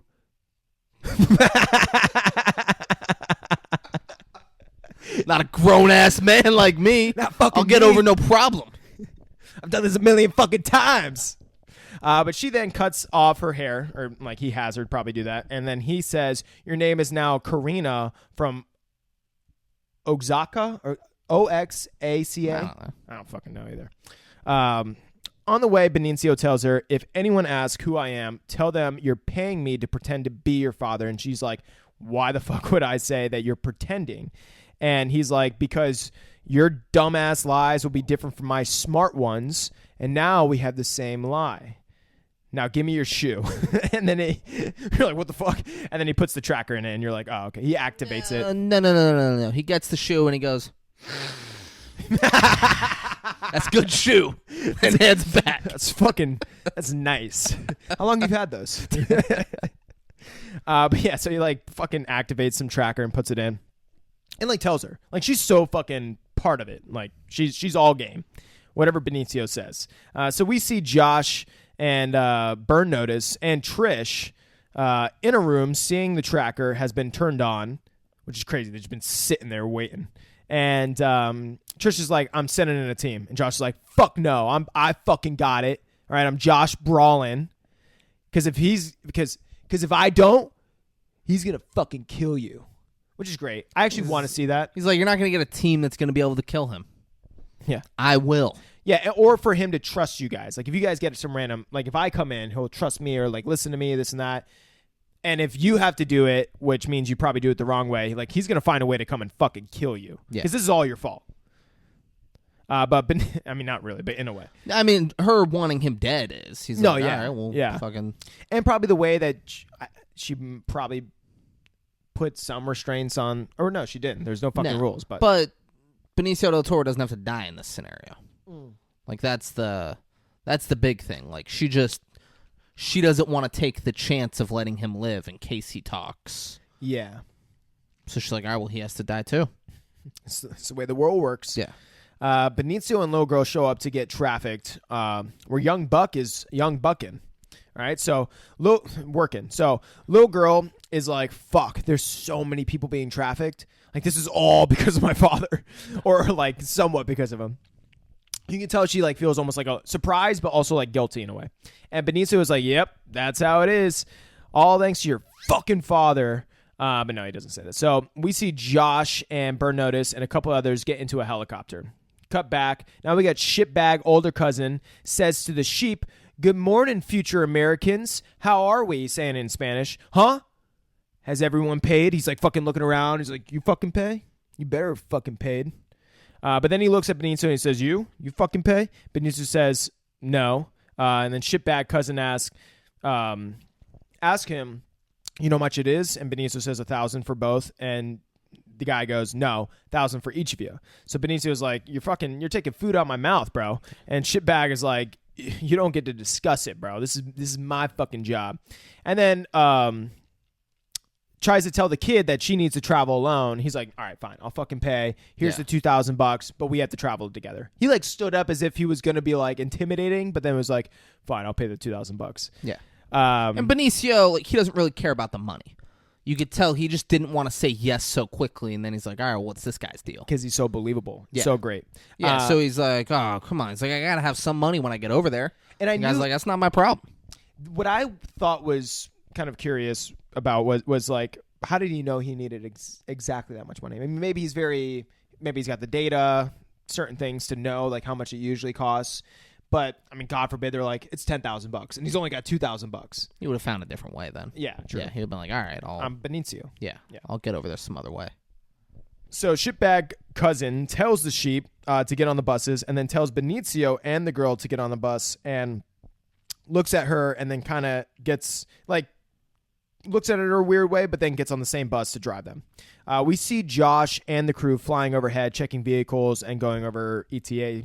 I think they said 20 minutes. This is when there's a little bit of a goof in this movie with the whole ETA time with the helicopters and shit. We'll get into it. But Shitbag cousin driving says, we are almost there to paradise. Then pulls over immediately after saying that and has like 4 dudes on the bus. Just hold on, because you skipped a thing. What is They make a point of showing Young Buck see Benicio del Toro. Yeah. They make a point of him seeing him and the girl come into where all of the people are. Yep. So they're driving now, and the dude who's really running it all, the shitbag cousin, or not the dude who's really running it all, but the shitbag cousin who's kind of helping run it all.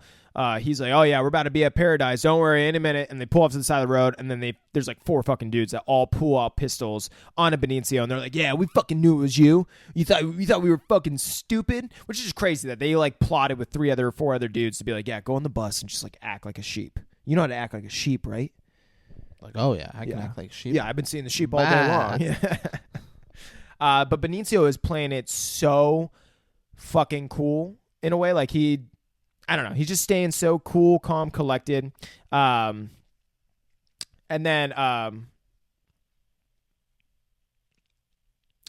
yeah. So then they say, look what I found. And then the young buck comes in the bus too and asks him if it's him. And the young buck says, C, yes. So they were going based. Yeah. No, because you need to know if C is yes, David. C. Yes. Yeah. I mean, there's someone out there that's going to be like, what the fuck does C mean, bro? It's yes. Learn Spanish. Uno, dos, tres, cuatro, cinco, seis.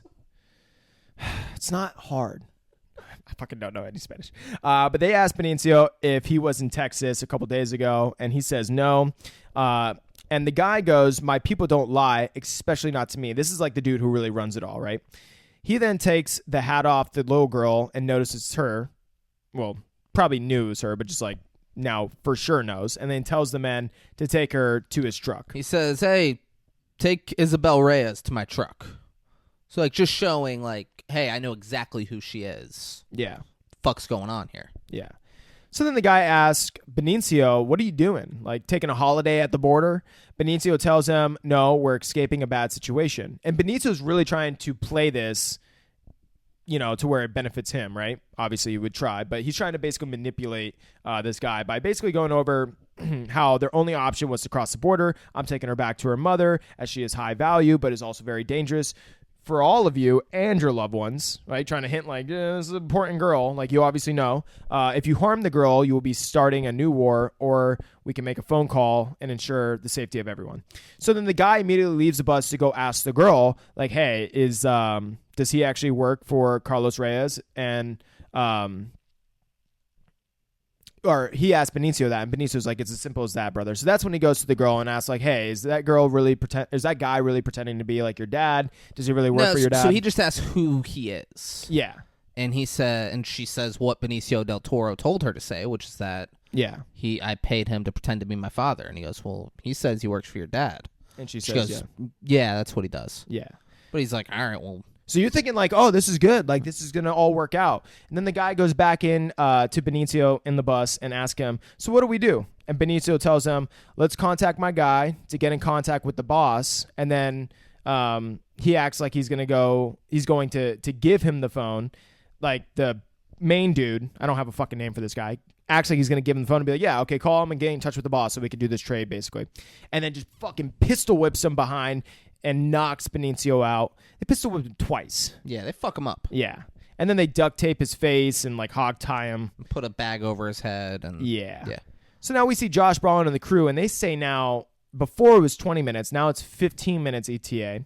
Then we cut back again. We are now in the car, and Benicio is tied up in the back, and both him and the girl are like freaking out as they're like duct taped, and then they start to like tape her face too and shit. They go over to what looks like a fucking crater, bro. I mean, it looks like it's nuts. It looks like a humongous pit. This is where the dinosaurs died. Yeah, this is where it happened. It's fucking huge. They got 4 fucking cars up above, and then they got like 4 other cars in the crater. I'm like, how'd they get them down there? They just drive off the fucking. So they got like their lights on. They're all like kind of pointing towards like the middle to where they have Benicio with like the lights pointed on them. And so the main dude tells Benicio, this is the end of the road for you, friend. You're going to die like an animal at the hands of a child. You're going to die like an animal at the hands of a child. Then calls over a young buck, but not the same young buck. And the young buck can't young buck, causing the guy to get Jesus Christ, dude. Jesus Christ. But the young buck, then they get kid, the other young buck. Stop, because this is nonsense. No one knows what's going on. No, the young buck. A kid comes over with the gun. Young buck. And Benicio del Toro, no, different young buck. Yeah, that's what I'm saying. Different young kid. buck.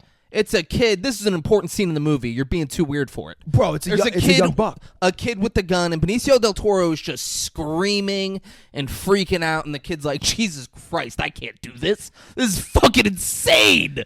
And then the boss man like takes the gun and goes, okay, and then shoots that kid in the head. Yeah, young buck got young buck. And then goes over to the young buck. The real young buck in the movie, who Braden's been calling young buck, hands him the gun and says, you do it. Yeah. So then the kid goes over, and Benicio del Toro's like on the ground, scooting away and screaming, and he shoots him in the face. Yeah. One young buck couldn't young bucked, but the other young buck did young buck. You get it. Shot him in the fucking face. Immediately stops moving. You're like, oh, he's dead. Yeah. He's fucking dead. Little girl cries while in the car looking at this. Fuck you for doing... Immediately stops moving, so you're like, he's dead. Well, yeah, anyone watching would be like, oh, yeah, he's dead. Yeah, but now anyone listening is like, well, I know he's not dead now. Well, you don't know. Immediately stops moving, so you think he's dead. Well, yeah, he's got to be dead, Just right? say he shot him in the face. Yeah, he shot him in the face. People assume shot in the face, he's dead. Yeah, he's dead. That should go without saying. Yeah, but, sometimes, I've seen some people get chainsawed in half. They're still moving a little bit. This guy is just done, not moving. Yeah. Little girl cries seeing this, and then they all get in their cars and they drive off. They're like, all right, we're done. The business has been handled. So they congratulate young buck and tell him, you're a Sicario now. No. Now you're a Sicario, yep. So we see Josh and the crew like in the heli, seeing what happened, and Josh... Well, first off, Burn Notice says, glad we didn't have to do that. What about the girl? Which is, yeah, sure, but I'm sure you guys were never going to do it. I don't know. Maybe they would. Maybe they would do it. Maybe they would have taken Trish's advice and killed him. I don't know. That was their job. They were going to fucking kill him. No, because Josh, I thought, said, no, I'm not doing that or something. But then he said, she was like, I'm going to get a new team. He's like, no, I'll do it because... Yeah, but I took that as like he's just going to fix it. Oh, no, and that was the other team won't be able to kill Benicio del Toro. Oh, I'll do it. And then he'll just find you and kill you. So I'll do it so it actually gets done. Yep. So, yeah, that makes sense. So, but then says we're 2 minutes out, right? This is the biggest goof in the movie.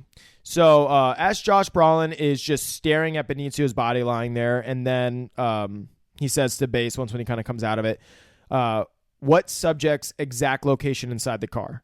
And they say the subject, which is referring to the little girl, Isabel, yep, is back seat right side behind the passenger. Josh then says to the crew, prize is passenger side, second seat, green expedition. Burn Notice asks rules of engagement, and Josh says, fuck it all, wipe it clean. Wipe it clean. So it is pitch black right here. Yeah.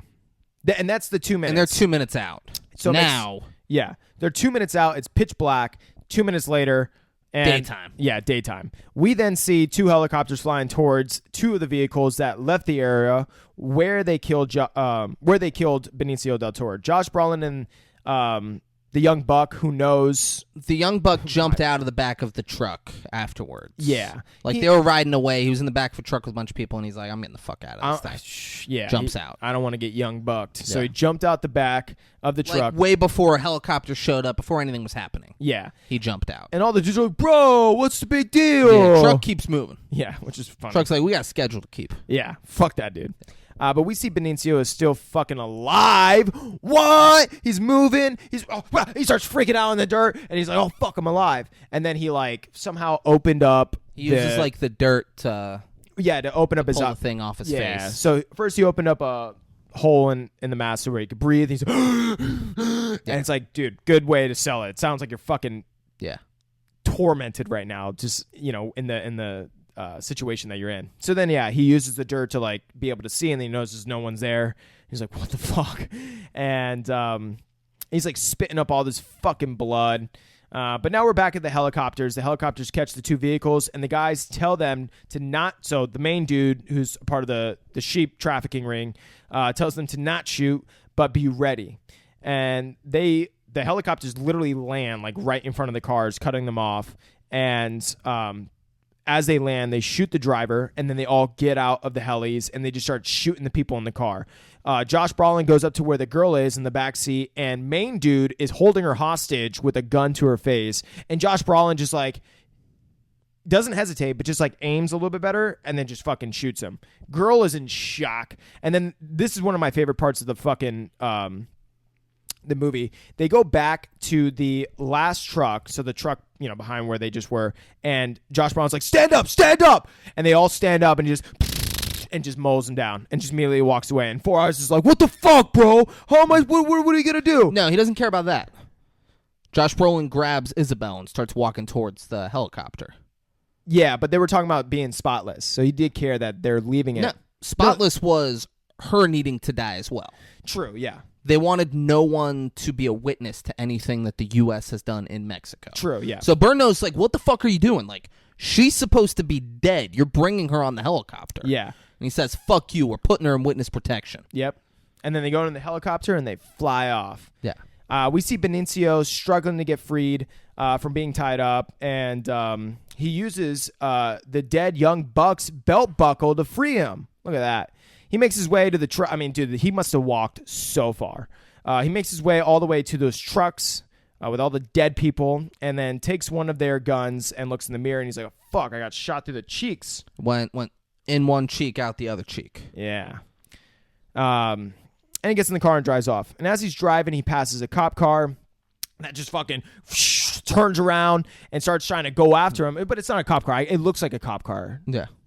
But it's just not. And 2 guys drive up who are obviously part of the cartel, and they start shooting at Benicio. Benicio is just so fucked up that he doesn't even like. He has a grenade. Yeah, he has a grenade. He knew that before they pull up, he pulls the thing out. Yeah, he knew what he was doing. But I just love the way that they shoot twice, and he doesn't even like look or do anything. He's just like, fuck it, and just throws the grenade in, and they're like, oh fuck, and they slow down because they're trying to get the grenade out, and you just literally see them explode. Fucking awesome, so great.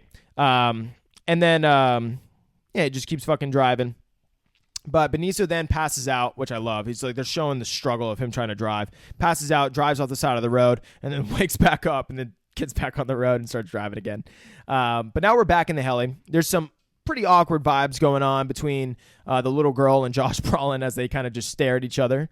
And then we cut to see young Buck with some fresh tats and a cool slick back hairdo. We're like, that guy. He looked pretty cool. Yeah, he's running the town now. He's no more. He's not 15 anymore. He's 16 now.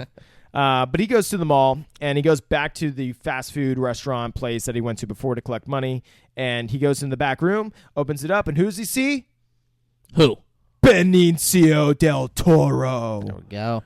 And Benicio tells him to sit down and then says, so you want to be a Sicario?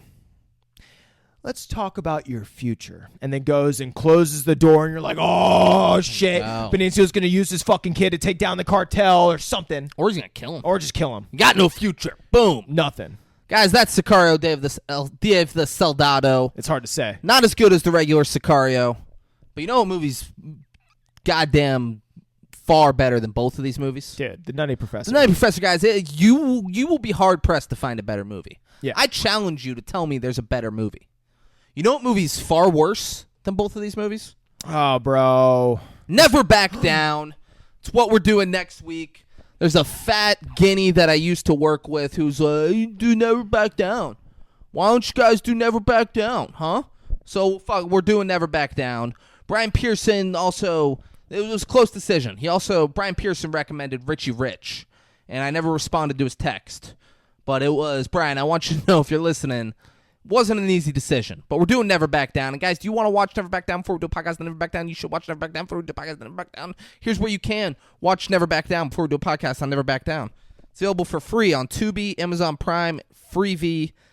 It's available with a subscription to VIX, YouTube if you have a primetime subscription, YouTube TV with a premium subscription, or you can rent it for $3.99 at Google Play, Apple TV, Fandango at home. Never Back Down. Wow, so many great choices. So many. So many.